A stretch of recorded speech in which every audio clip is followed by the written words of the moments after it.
آج سے 1000 سال پہلے جزیرۃ العرب میں یمن کے آس پاس ایک شہر تھا جس شہر کو سابا شہر بولا جاتا تھا۔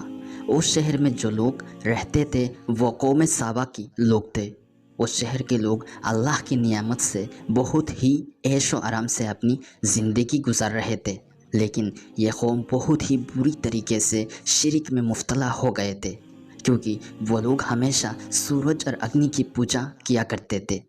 جب اس شہر کی بادشاہ سراجل بن مالک کی موت ہوا تب ان کی بیٹی بلقیس بہت ہی کم عمر میں پاور پر آ گئی اور وہاں کی رانی بن گئی۔ کچھ ایتہاسک کا کہنا ہے کہ رانی بلقیس کی ماں باپ میں کوئی جین تھا، لیکن اس بات کی کوئی دلیل اب تک نہیں ملا۔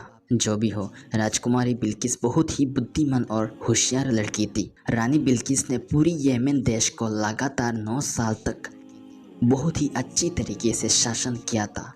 دنیا کی آدھے دیشوں میں جو بیاپار ہوتا تھا اس کی آدھا حصہ قوم سابا کے اندر تھا، اس لیے وہ لوگ بہت ہی امیر اور دھن دولت والے قوم تھی۔ لیکن اس دور میں ایک ایسے بادشاہ تھا جن کی چرچے پوری دنیا میں ہو رہی تھی، اور یہ بادشاہ اور کوئی نہیں بلکہ اللہ کی نبی حضرت سلیمان علیہ السلام تھے۔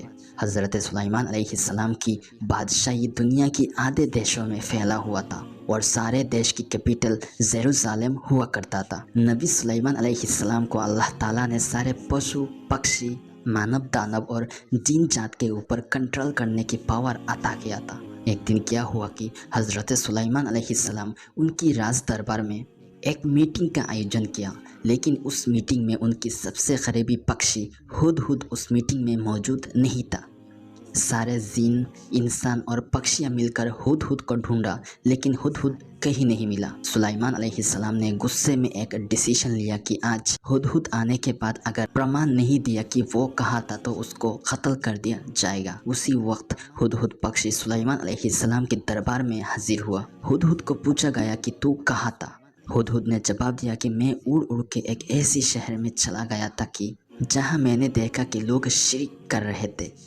وہ لوگ اگنی اور سورج کی پوجا کر رہے تھے، اور ان کی ایک رانی بھی ہے جس کو سارے لوگ بلقیس نام سے پکارتے ہیں۔ رانی بلقیس ایک بڑی سنہاسن میں بیٹھ کر اپنی شاشن چلاتی ہے، اور ان کی سنہاسن ہیرا، منی مکتا اور سونا چاندنی سے سجا ہوا ہے۔